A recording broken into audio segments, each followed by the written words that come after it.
So this is the Motivation Monday with Amanda that I was talking to you guys all about.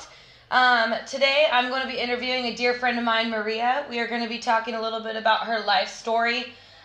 She was a foster child. I met her through the Rose Again Foundation, and we just developed a really close relationship. I find her to be one of the most inspirational people I've ever met. The amount of strength that she carries throughout her life is just an inspiration to me. So I wanted to use her story and give her the voice that she deserves to be heard, and utilize her story to potentially help many other foster kids in our in the world. So this is Maria. Say hi, Maria. Hey guys. So we're gonna go over and just kind of start with her story, where she's from, a little bit about what she went through in her life, and just a couple things that she's persevered through, and now she's going to college. She's got her own place. She helps other foster kids with the Rose Again Foundation. She's really made a big impact on life, including me. So I wanted to come here and have her kind of tell me a little bit about herself. So go ahead and state your full name. My name is Maria Baldovinos, and thank you, Amanda, for having me here. I'm so excited. So where are you originally from, Maria? I was born and raised in Fresno, California. Okay, and who did you grow up with most of your life? I was raised by a single mother. Okay, and did you have any siblings? I'm the oldest of four. I have two brothers and one sister. Okay, and so tell me a little bit about your childhood. Tell me a little bit about some of the heartaches that you went through, before you were a foster child, and then what made you become a foster child. What were some of the circumstances and some of that emotional stuff that you went through during that time to in that experience? Right. So as I mentioned, I was raised by a single mother. I always like to tell my story beginning from my biological mother. My mom, she was born and raised in Mexico. Her mother was very abusive. Just very abusive and very hard on her. She would always tell me stories about her childhood, as far as I could remember, as far as I could understand what she was telling me, at a very young age. And one time she told me that when she was 10 years old, her mother called her into the kitchen, and there was a man sitting there, and he gave her mom a big stack of cash. And she locked her in the room with this man, and he raped her, and so she started prostituting my mom. And so growing up with that lifestyle and abuse, my mother crossed the border to try and make a better life. And she became pregnant with me, and I remember her telling me stories of just struggling to be a single mom and not having papers and not having a job, so that sort of thing. And it was very hard. When she brought me from the hospital, she said she only had a pack of tortillas in the fridge, and so my mom prostituted to get us by, and with welfare and food stamps, it just wasn't enough to get us by. Then she met my stepfather, and then I became the oldest of four. And the sexual abuse started when I was in kindergarten. He had sexually abused me, and then he was out of our lives. And from that moment on, my mom prostituted more, and I was the oldest, so I would take care of my siblings. When my guy would come into my house, I remember always taking my siblings out to play or to go ride our bikes or something while my mom did her thing. And at 8 years old, I was removed from my mother's care. The neighbors reported saying that there was a lot of men coming in and out of my house and drinking. And my mom would always coach us to say no to the bad stuff, and of course we understood and we denied everything. And even though we denied everything, they still took us away because our home was very dirty. We were living in a studio home, very small, and we were placed in a Filipino foster home. And at the time we had lice because we were very dirty, and the foster mom asked us if we had lice, and we said yes, and she shooed us away and said, "You dirty children." As if that was your fault, right? Right.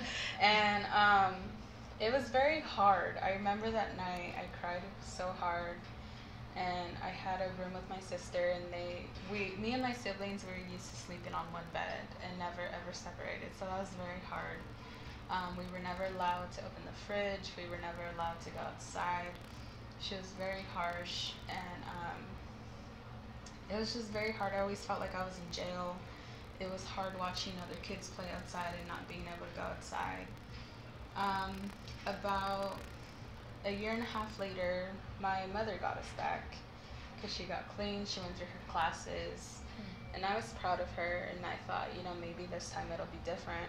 Right, your life is going to be better. She's going to be clean and safer, and Yeah. you'll have your family back.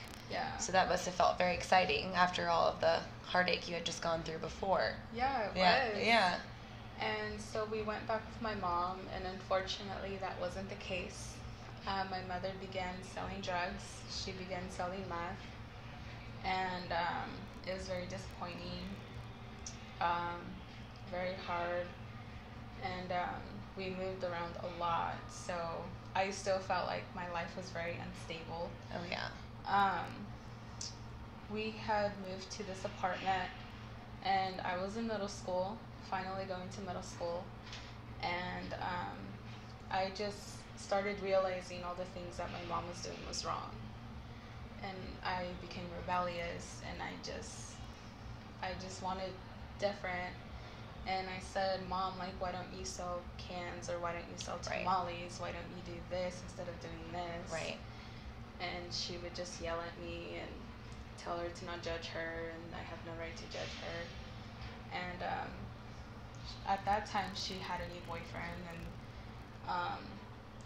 I came from school one time, and she was always in this closet with her boyfriend, and out of curiosity, I opened the closet, and they're sitting on the floor smoking meth. And How old were you at this time? I was about 13. 13. So you were exposed to meth at a much younger age than 13, or was that the first time you really felt like you saw it and experienced it? Yeah, that was the first time. Okay, so that was the first time you saw it. Experienced it. Okay, yeah. And she looked up at me, and she said if I wanted to try some, and I said yes, because out of curiosity. And then meth just became my entire world. I went from a straight A student to one who didn't care anymore. Mm-hmm. And my teachers were always wondering what was up, and I just never said anything because we were told, what happens in this house stays in this house, period. Right. And I had no other caring adult in my life. I didn't have aunts, I didn't have uncles, I didn't have a grandma and grandpa. It was just my mom and my siblings, and that was it. Right. And so then I met a man who was 10 years older than me, and I thought I was in love. And So you were 13 at this time, or 14? about 14. 14. Okay, Yeah. so he was about 24. Yeah. Okay.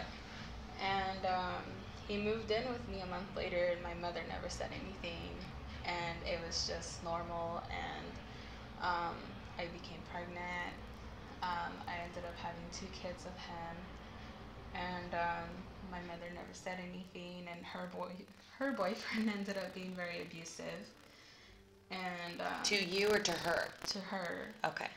And it was very hard to just be in that type of environment. Yeah, absolutely. So your boyfriend was living with you. Did your mom kind of have a sense of relief because she thought maybe he would bring money in, or he would help the family, or she just was kind of not present in it? I guess, is it just the fact that she felt he could help, or just she wasn't present with what was going on? Her mindset was when he got paid, she would make me be the one in charge, get the money when he got paid. And if I didn't get the money when he got paid, I would be in big trouble. Got She it. would, yell at me and say that men shouldn't have all the money. And she just had this very upside down mindset. Right. And I was just bullied into a lot of things that I didn't want to do. And Yeah. it caused a lot of tension between me and him, and we would always fight. And So yeah, and then finally her abusive boyfriend was gone out of our lives, and it was just kept as a secret that this 24-year-old man was living with me, and at the time I thought that was normal. Yeah, of course. You didn't know any different. Right. Yeah. And CPS came around during the time when I was first pregnant, and they said, "Where's the father? Who's the father?" And I was just so unprepared to answer all of these questions. You know, what does he look like? Mm-hmm. What are the color of his eyes, and this, that, and the other? And I was just so overwhelmed and so frustrated, and I thought, why can't they just leave me alone? Right. And so he hid, and, you know, it was just the whole shebang, and it was just chaotic in my life. Mm-hmm. And he drank a lot. Like, he was a big alcoholic, and him and my mom would always hash out at each other, and oh my gosh, it was just beyond stressful. Yeah. And I just didn't know how to deal with it. Do you feel like all of these feelings, so, you know, you went from foster care back into your mom's house, and then you had this relationship, and then it was rocky. Did you feel like that's kind of what led you into substance abuse? Is more so just, it was more like it kind of made you feel like on top of the world, or that it was numbing, or I guess I wonder why, like what it did for you in those situations, or were you just too young to really even know? I mean, 13 is so young. I don't even know if you know, but you know, now that you're an older woman and you look back, like what was the effect that it gave you, you know, and why you can tell kids why in your situation not to utilize that? Well, for one, you know, I don't think it was appropriate for my mom to smoke meth with me. Yeah, Absolutely of course. Not. Yeah. I just became so dependent on it. It's just so addicting once you started. Yeah. And at the time I was really big, like really, really big, and I lost a lot of weight. Got it. Like, yeah. I was at like 120 pounds. Oh, it was absolutely insane. Yeah. And even my classmates would be like, "What are you doing? Like, you look so thin." And I was like, "Oh, I don't know." And I'm dieting, right? Yeah, dieting. Yeah. I'm dieting a little bit, you know. But yeah, that's crazy. So, you know, obviously, where's your mom now in your life? Where you know, do you talk to your mom? Is there a relationship there? You know, where's she now? Well, before I get to that, so at the time when the father of my children and my mom would fight, she finally kicked him out, and I was not going to high school. I remember she enrolled me late in February, and the principal was upset, you know, why is she not in school? And my mom just gave some lame excuse. And so we made our way through, and it was just hard being pregnant in high school and standing out and not having friends. Yeah.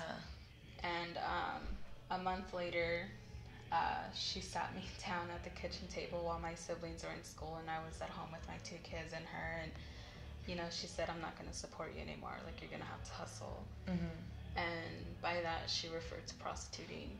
And I just remember feeling so afraid. I was like, there's no way this is happening. And you're about 14, I'm guessing, right? 16. Okay, 16. Okay. And I was just so afraid of the situation. And the first time I remember, it all happened in my home, obviously, and I just remember just laying in bed and pretending that I didn't exist, and that's when I started to consume more meth and drinking a heck lot more, because I said, this is going to be the rest of my life, like, might as well get used to it. Right.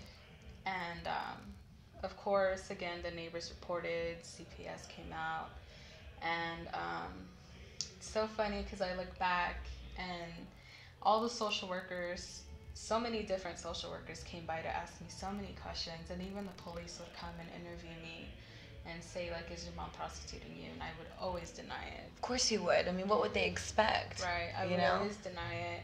Yeah. Because I knew if I said yes, my mom would go to jail and me and my siblings would go back into foster care. And that was worse than your current situation, because you never knew where you were going to end up, so you might as well stay in your current situation. Right. Right. And there was this one social worker who was so stubborn, and she was this mix of, like, white and black, and she was just, I remember the first time she came out, it was like 8 in the morning, and she knocked so hard on the door, and she's like, I know you guys are in there, you guys better open up now. Wow. And she was just not gonna go away until she got the answers that she got. And I remember when she knew. Yeah, she knew. Yeah. And while she was interviewing me one time, I was wearing spaghetti straps and these really tiny shorts, and she was like, why are you dressed like that? And I said, all the girls at my age dress like this. Right. And she was like, no, they don't. Yeah. And so she wasn't buying my crap at all. And she was trying to get my mom into this housing program because we were going to be evicted. Mm-hmm. You know, the situation went from worse to like a lot worse. Mm-hmm. And so that didn't end up working out. And a couple days before that, me and my siblings went to Walmart, and my brother ended up stealing something, and my mom never went to court for it. And so when the police came all of a sudden a couple days after, they arrested my mom for that. And I remember just feeling like, oh my God, it's happening. Like, yeah, what are we gonna do? The social workers are coming. And as we were driving away, the social worker looks at me and she's like, I knew what was happening in that house, and one day you're gonna thank me for it. Oh, yeah. And at the time I was so angry. Of course. I was so angry, and I was like, no. Like, well, your world gets flipped upside down, like all over again. Yeah, and so I got placed in a group home with my 2 kids, and the first thing the staff did was take us to the doctors, and I'm pregnant again. Oh my gosh, yeah. And I just remember thinking, like, there's no way I can have another kid. Yeah. Like, especially in the circumstances of what happened. Right. And I remember wanting to abort, and I was already scheduled for an abortion. And that day, when the day came, I couldn't go through with it. Mm-hmm. And I decided to have the baby. And so there I am at age 17 with 3 kids. Right. And, you know, even after all of that, I still wanted to go back with my mom. Of course, she's your mom. Like, I missed her, you know, and, you know, I just wanted my family back of what was left of it. And it's funny that you say that, because I feel like kids grow up and despite whatever their parents are, they love them. Yeah. Like, no matter what. It's like you just see them as they're your mom, they're your dad. And, you know, I've talked to a lot of people in your similar to a situation like yours, and they love their parents, you know. And so I can imagine how hard that is for you, knowing, you know, how much your life was hard because of her, but she's still your mom. Right. So that must have been tough as a 17-year-old. You're still a young kid. 17 is a baby in this world, and all the responsibility you had. 3 pregnancies that we don't really consider necessarily 100% your choice. Right. You know, that's something that I learned when you talked to me that day when I was here. I never knew that up until that point. It was not your choice, and you were put in situations where you were at risk, and you know, you did the right thing by bringing them into the world despite the situation and giving them to the right families. And I respect you so much for the decisions that you've made. I've told you that 100 times, the fact that you're now able to persevere and become that person that you need to be before you can decide whether you're ready to be a mother. You know, no child in your situation could expect to come out and be like, I can conquer the world with 3 kids, when that wasn't my choice. Right. You know, you were put in a situation that you should have been protected, and you weren't. Right. So, yeah. So going through the group home was just so hard. It was very hard. I was there for 8 months, and then we got moved into a foster home in Visalia. And somewhere where I didn't know anybody. I will admit that I was very scared because I was a foster mom and dad. And I said, what if the dad tries to have sex with me? Because from all those men that saw me, married men saw me, men who were expecting babies saw me, and I'm like, why would I expect for this man to respect his wife? Like, what if he tries something with me? Like, what am I going to do? Right. And I was just so afraid. And I'm clarifying, when you say saw me, that was when the prostitution was happening inside the home. Okay. Yes. So those men, married men, guys that were expecting kid would come. Yes. Okay. I just wanted to clarify that. And I always had to have my kids next to me because I didn't know what this man was capable of doing. I saw him as a threat. Now that I look back, it's like that was a lot of PTSD that I was dealing with. And yes. One time we had to leave my youngest baby there because not all of us could fit in the car and we had to go to the store. And I just remember having so much anxiety. Like, what if he's doing something to my kid? Like, you know, yeah. and it was so hard. And going to high school with 3 kids was so hard. I can't even imagine. Like, the students would just look at me funny and like, what? Like, yeah, like, is this real? Yeah, for sure. And the first question would always be, where's the dad? And I'm like, why does that matter? Yeah. And I just always felt like I had to give some sort of answer, and I can't remember what I told those people half of the time. And sooner or later, when they heard my story, they felt ashamed for judging me. Absolutely. And people should be more, this is exactly why, be more open-minded to situations and understand that because you can't relate with somebody on a situation, you know, it doesn't make them wrong. It's something I've learned over the years. Like I've told you, I grew up in a great home, and I used to judge people when I was younger, like not knowing that, you know, their life. And so as I got older and I met people like you and my husband and all these other people, I'm like, oh my God. No, my God, you know, there's so much more than my bubble that people need to hear and understand so that our world can be more supportive to people like you and children going through life like you. So, absolutely. And so then I met a group called Young Lives, and it was a ministry supporting young moms. And the first time they met me, I mean, all the moms only had 1 kid, and here I come with 3 kids. And so I just stood out all the time, and I just hated it. I didn't have a lot of friends. I just stood out, and they would take me to Bible studies, and at first I was just so hesitant. I said, if God's so good, like, why did he let all of this happen to me? And I was just there because at the foster home where I was in, I wasn't really taking out a lot of the house a lot, and I was just in this tiny little room with my 3 kids and always having to keep them quiet, and it was just so stressful for me, and so that was my way out. And they invited me to this camp. At the time it was called Ugly Dog Road Trip. Oh, how funny. And I went with a good dear friend of mine, Karen, and she was my mentor at the time. And there they also talked about God and this, that, and the other. And I remember we were having like little groups and talking about, you know, what the discussion was. And she asked me if I wanted to accept God into my heart, and I didn't know what that meant.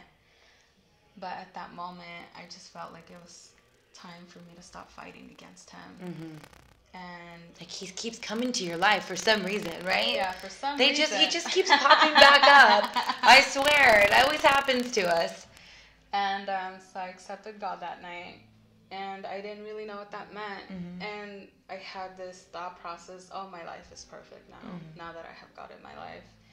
And as soon as I went back to my foster home that I was in, the foster mom sits me down and she's like, we can't keep you anymore. Like, we're moving to a smaller house. Like, you can't come with us. Like, financially, they couldn't? Yeah. Okay. And I was like, what the heck, God? Like, I thought my life was supposed to be perfect. And I was just so stressed. Like, where are me and my kids going to end up eventually? And where are we going to go? And Karen had given me this devotional Bible that I didn't really know how to read. And I just remember just pacing back and forth in my room. My kids are asleep. It was late at night. And I just decided to open my Bible that night and flip through the pages randomly. I didn't even know how to read a Bible. And it takes practice. It really does. Really does. Yeah. And I landed on a page, and it said, right now you may be unable to see through your troubles, but focus on me and trust me for the way out, and that is all I need to begin my work in you. And I was like, okay, God, I'm going to trust you. And a week later, the social worker calls me, and she says, hey, like, I have 2 foster homes that are interested in you. There's one in Orange County and one in Hume Lake.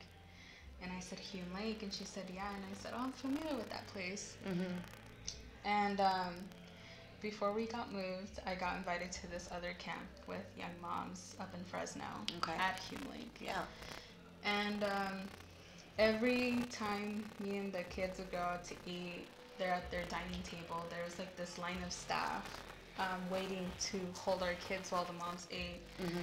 And there was this lady that just stood out to me for some reason, and I just didn't know why. And I was like, I don't know her. Like, she just stood out to me. And so when we went back home, and they said that there was a foster home that wanted me up there, I said, okay. So me and my social worker go up there with my kids, and they open the door, and it's that same lady. No. Amongst the staff. Oh my gosh. It was that same lady. And I was like, oh my gosh, I remember you. And she's like, I remember you too. Yeah. And her husband was a chef at the time. And so it was so coincident. It just worked out. Such a coincidence. Yeah. Such a coincidence. Yeah. And of course, it took me a while to trust them too. And my kids are so comfortable with them right away. They started calling them grandma and grandpa. And I just remember feeling so good that someone wanted my kids too. Yeah, they love them too. And that must have been such a relief to finally feel a sense of peace with people that you felt somewhat safe with. Maybe not 100%, really but somewhat better than before. Right. So, yeah. And I always ask my foster parents, you know, what were your guys' first thoughts of me? And my foster mom always jokes around. She said, well, when they called us saying that they have this young mom with 3 kids, I said, I'm going to put birth control in her Cheerios. She didn't know my story. Yeah. And when I talked to my foster dad and told him my story, he said that I taught him not to judge the book by its cover. It's true. I think that's the most powerful message that you are sharing. Right. One of them today is don't judge a person by what you're only viewing and seeing. Right. You don't know. You don't know what I went through. You don't know the lack of protection I had. Right. You know, in your situation exactly, or why certain behaviors, you know, mannerisms or communication skills or fear of love, fear of emotion, fear of all these things. Like, you have to understand, like, that wasn't even a part of life for you at one point. So when people ask you these questions and you're like, you know, whatever, judge me all you want, but you don't know. And so it's a really powerful message I think that you are sharing is people will judge. They shouldn't, but be prepared to be judged. But don't let that defeat you. That's right. Because that's what we don't want our little foster kids to think, is that because people are going to look at me like I'm different. Right. I don't match my parents. I don't have a family, or I have a kid at 14 or 15. I don't deserve to be judged, but people will. Yeah. So it's just preparing like that mind to be strong. Yeah. And I think that's a good message that you're sharing, you know, our younger generation of foster kids. So kudos. So while we were up at Hume Lake, we were there for a short amount of time. My foster parents couldn't keep the cabin. It was yearly release, so we moved down to Waldemar. And we ended up moving to Marietta because my foster parents wanted to get a bigger home because they wanted to get my siblings too.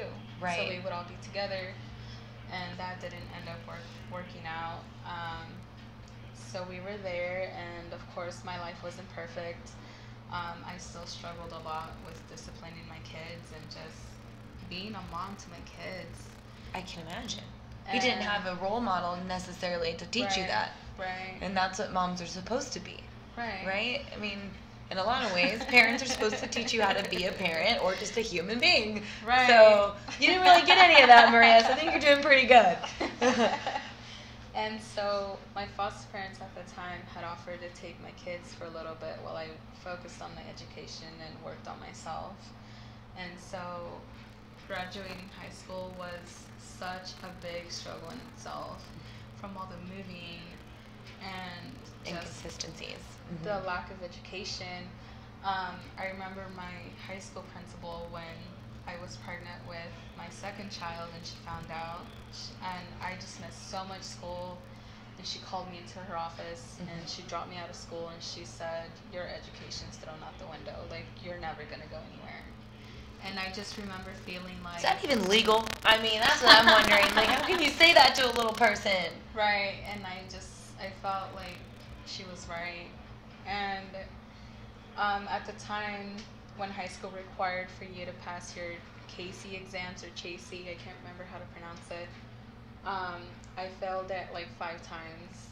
I hate taking tests. I'm a horrible test taker. And so when I passed it, I just felt so relieved. And, according to foster care statistics, only 50% will graduate high school. So Wow. that was such a big accomplishment What an to honor, me. yeah. And I remember I didn't know what to do with my life at the time. I mean, everyone at that time told me to be a nurse. Mhm. And I was like, I don't want to be a nurse. Mhm. And so I was like, I'm going to show them that I can be more than that. And so at the time, I wanted to be a surgeon. Mhm. And so I started going towards the medical career. And, I got into this transitional housing program for emancipated foster youth. And so once I completed my CNA, I just found myself so unhappy. I said, this is not the way I thought it was going to be. And I was just miserable. I said, why? I can relate with you on that. There was something bigger calling you. That's what it was. Yeah. I guess so. And I saved up. I got a car, the first in my generation to get a car. It's incredible. Me and my family would always just take the bus, and so it was a big thing. Absolutely. It was a very big thing. You broke the pattern. I did. Is what you did. Yeah. That they say, from my previous education, they say the pattern, the percentage of a child breaking the pattern is very, very, very low. I'm not going to give a statistic because I can't remember at this point, but I do remember saying that a child breaking a pattern of what their life was, their parents' life was, their life before that is very, very low and very, very difficult to do. The fact that you were able to break the pattern goes to show one level of your strength, because that's incredible. That's something you should be proud of. I mean, you sit here and, I'm sure you look back and you think about, I always hear this thing with foster kids, feeling adequate, feeling like you're good enough, feeling loved, feeling accepted, feeling like someone believed in you. You never grew up with those things. So then how are you supposed to thrive? Because a lot of life is going to beat you up anyway, just being a normal child coming from a normal home. But let alone, I had parents telling me in the back of my ear, like, you got this, I believe in you. What every child needs. And that's not fair for any child in the world to go through life not feeling love, feeling adequate, or like they have the right to do anything, because they have the same 24 hours as all of us.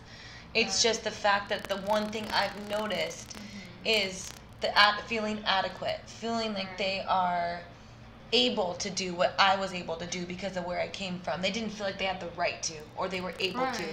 And that's the one thing, you might have felt, but you beat. And you're continually beating. I know there's probably still dark days, but there's a lot of perseverance through those dark days, and, moving forward every day for you. You keep that momentum. I've seen you since I met you. Was that 2 years ago? I'm like, all right, this girl just keeps going. I love it. It motivates me to keep going, through my bad days. I'm like, man, if she can do it, I can do it. And that's the truth. No, I'm dead serious. I truly believe that if you can get through life and keep a smile on your face the way you do, anyone in the world can. And that's why I wanted to bring you on here today and hear this. I know there's more, but I wanted to really use your story to motivate people. Be the counterculture. Let's change our culture. Let's go back to when we used to hear the voices of people like you and share their stories so other people can avoid these moments or avoid these emotions as much as possible. So keep going. It's okay. So then at the time I met Rose Again Foundation, and they started serving me and helping me in different things. And I also felt in a good place in my life where I was healed enough, and I wanted to share my story with other foster kids, and I began doing public speaking, and I've had so many opportunities to share my story, and it it's just been very amazing. And at the time, um, Rhonda from Rose Again was looking for someone to help her in the office, and I just couldn't imagine doing all that work by herself. And so I came in as a volunteer and then an intern, and it really has changed my life. I've found my passion, Found my purpose, real passion. And so I am now, my major right now is psychology. I love it. And I want to help other foster kids. Just yesterday, I got invited to Oak Grove to one of their workshops to speak to foster kids. And it was just so amazing. Like, just to see those kids just, you know, frowning and at the end just blossoming and sharing. And, you know, I had one kid tell me, you know, you changed my life. And I was like, you're so sweet. It's the best. It really is. Because it gives you that motivation daily. And that's what it does. It really, when you can help someone change your life, even if it's like a brief moment where they remember something that you shared. Like you said, you remember what I told you on the phone that day. Yeah. It was really impactful for you to know that that wasn't your decision. And sometimes just one small sentence a day can save someone's life. There's been situations where, you know, you've said something to a foster kid that could have potentially stopped them from wanting to commit suicide because, you know, we've heard about the suicide rates and the dark times and all of that. And so talking about that, I was still seeing my kids every week, and I just felt like I just can't be the mom that they need me to be right now, and it's not fair to them that I'm in and out of their lives. And I let my foster parents adopt them, and dealing with that was just so difficult. I felt like everything that I did, everything that I was for them. And so it's like, now what? Like, who do I fight for? And I just went to this really, really dark place, and I didn't want to live. And I tried committing suicide, and I had a friend who returned my phone call luckily that night, and he drove 2 hours to come stop me. And at the time, I just didn't see the difference of me still being here. And I just went into this really dark depression. I didn't want to talk to anyone, and it just felt like no hope. And at the time also, the transitional housing program I was in, they couldn't afford the home anymore, and so they closed it down, and they gave me 2 weeks to leave. And with barely making enough money to live on, I had nowhere to go. Like, I didn't have family, I didn't have anyone to fall back on, and it was just so hard. And I said, what am I gonna do? And so I just started renting rooms from different people, and you know, it was just so frustrating. And a couple nights after, I had dreamt a grizzly bear, and it interpreted to facing down your fears. Taking them head on, girl. Yeah, you did, didn't you? And so I got a tattoo, and the date that I tried to commit suicide, and I got a tattoo as a reminder. And after that, finally, I got my own apartment. Rose Again assisted me through their Happy program, and it was just something that I felt like was overdue, to be honest. Like, you're like, okay, I really deserve this, okay? Yes. Life, I really do deserve this, and you do. You deserve all the blessings that come your way. That's the truth. You really do deserve it. You're deserving of everything. Thank you. Yeah, you're very welcome. And I've always wanted to get adopted. Like, and even though I didn't get adopted, I felt like that is my happy ending. Even though there's still so much more to come. I just feel whole. I feel like I'm finding the identity of who I am, of who Maria is. You know, not a single mom, not a foster kid, like Maria. Like, Maria is loved, Maria is worthy.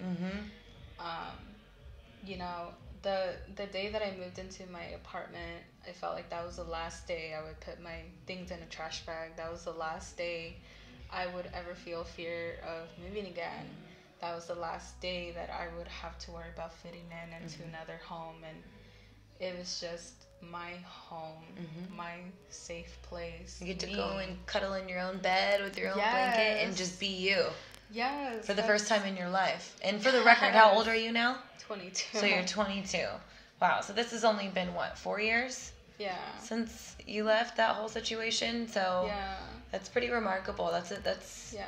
incredible transition in that short period of time. It is. And sometimes it takes people their whole life. Right. You know, and you're sober, you're clean.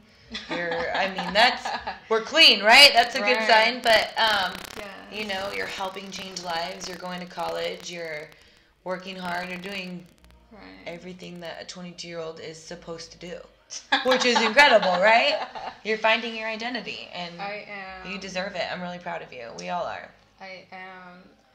So I'm so thankful for people like you to remind me, you know, of who I am, and you know, help me steer in the right direction and help take the blind off my eyes when I'm not seeing things correctly, just like you mentioned. Like, that wasn't my choice. Like, that was so healing to me, Amanda. Yeah, well, I'm so glad, because it's the truth. I mean, you know, the one thing I've always tried to tell women and girls and people, you know, going through, you deserve to feel worthy. You deserve to feel whole. And the whole point with everything going on in our culture and the society and the pressure and all that, what I'm trying to do is remind people, this is what we talked about earlier today, is when we die, what do we want to be remembered for?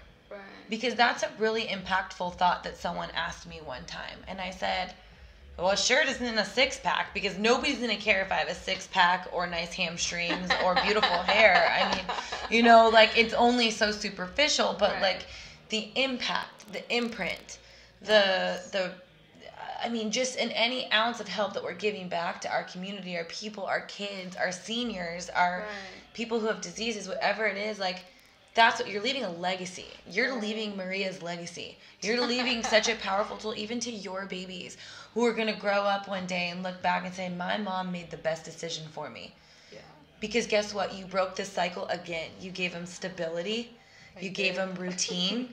You gave them a situation where they're able to thrive. That's power. That's a good mother. Yeah. That's a good mother. I'm sorry, but that is power. And I want you to know, I think you did the exact thing that any good mom would do, because now you've got a chance to thrive, create yourself, be your own identity. And when you choose to have a family, you have a family with a man that loves you and you love, which might take time, but you know, we'll get there, because it's real, because you deserve that too. Yeah. And you know, I think that you've made such an impact on just my life. I can't wait for people to feel all of this emotion. And you know, a couple questions I have that maybe other kids, you know, have felt. You know, the instability in your life. Right. You know, your whole life. Right. You know, what kind of you know, how do you feel like, okay, John Bouchard, he's a good dear friend of ours, right? He is. He made a great quote at our Christmas party, and he said, how can a child dream when they're in survival? Right. What is the advice as a foster child that was in survival her whole life? Right. Tell a child, how can you dream when you don't know if you're going to get fed, when you don't know if CPS is coming, or if there's drugs in your house, or if there's someone coming in to sexually take advantage of you? What are we supposed to tell those children? Right. You went through it. How can you tell a foster child to dream? What if you could give any advice? How do you tell there is light? How can you show them? How can they see that? Any advice from you on that? You know, find support. Is it people? Is it God? Is it, you know? I think the hardest thing all foster kids struggle with is trust. Trust. Okay. Trust, because we're in survival mode. We're like, is this person gonna stay? Is this person gonna go? Like, why is this person loving me? Like, what is it in for them? Yeah. And, I see. Yes. So what are they after? What do they want from me? Why do they love me? Why are they being nice to me? Yes. Got it. So that's a perspective that a foster kid feels. Yes. Okay. And it's like, I don't want to feel like some charity case. Right, and for sure. And that's like the biggest thing too, but at the same time, you have to let people in. You have to let people help you. You have to let people in, because I didn't get here by myself. Heck no, I didn't get here by myself. I've had so many people pour into my life, And I'm just so grateful for all the good and the bad people. Yeah. Because they made me into the woman that I am today. Absolutely. And, you know, you just have to let people in. You have to just be willing to trust. And I heard this quote from Maya Angelou. It says, trust love one more time and always one more time. And, you know, although we look like our parents that hurt us, there's another thing I heard. You may have been born looking like your mother, but you will die looking like your decisions. Right. And I live on that. I love that. Live on that. That gave me the chills. I love that quote. That's powerful. I live on that. It's true. Yeah, it really is. Because just because we have a DNA strand doesn't mean we have to be that. Right. You know, and you can be anything you want. Right. Any kid can be anything they want if they have the support. They just have to find it and accept it. Right. And they're out there, you know, and that's Yeah. something I think that you would love foster kids to hear is there Yes. are people out there that are worth trusting that last time. Yes. Because everyone in your life has failed you. Yes. Every single person has failed you. Yes. Until you met the people with the church and Rondo, the Rose Again Foundation. And for the record, the Rose Again Foundation is a nonprofit that helps our foster youth. So if you don't know who that is, that's what that program is. You know, back to a little bit about your story, if you don't mind me asking, where is your mom now? My mom, she's still in Fresno. Okay. She's homeless and she's a drug addict still. Oh, wow. Okay. When I went to actually visit her last month, you know how the homeless people sleep in the tents and under the bridges? That's where I would go looking for my mom. Okay. And I think deep down inside, maybe I thought, maybe this time it'll be different. Still hoping, but it's not. And I started noticing that it was really hurting me. And I just realized at that point that there are some people in our lives that we have to love from a distance. I agree. And I haven't seen her since then. Yeah. And she's made the choices that she's made. She's had the opportunity to change her life. And she chooses to stay in that pattern. Right. Yeah, and she's missing out on watching her daughter thrive in life. And to know that your children aren't going to feel that way is powerful too. They're going to see their mommy doing something, you know. And so now you said you have siblings. Are they your biological siblings, or like how do you is your mom's child, but we don't know the dad's, or like how does that work? Or the three of them have the same dad. I'm just the one with a different dad. Okay. Yeah. And do you know your father or ever met your father? The story that my mom tells me is that she was at a club and she slept with 3 guys and doesn't know. Oh my gosh. But yeah. So then another question is, I mean, sex is, supposed to be like this spiritual connection with people, at least it's supposed to be, but the society we live in has pretty much demolished it. But, I can't imagine it's demolished. I mean, it is. It really is. It's really sad to me because, it's supposed to be, I was raised by a mother and she would tell me, your body's a temple and not everybody deserves to see it, touch it, or feel it. Right. And that's God's creation. And nobody deserves that unless they are someone that's worth it. Right. And so that was embedded into my head when I was a little girl. And I've always taken a lot of pride in being the girl that was like, I'm not into that. I'm going to be specific about who I am with, right? But like as a woman who never had that advisement, now do you feel more so how I feel towards it? Do you feel like this is just going to be a hard situation for you forever just because of your past, Right.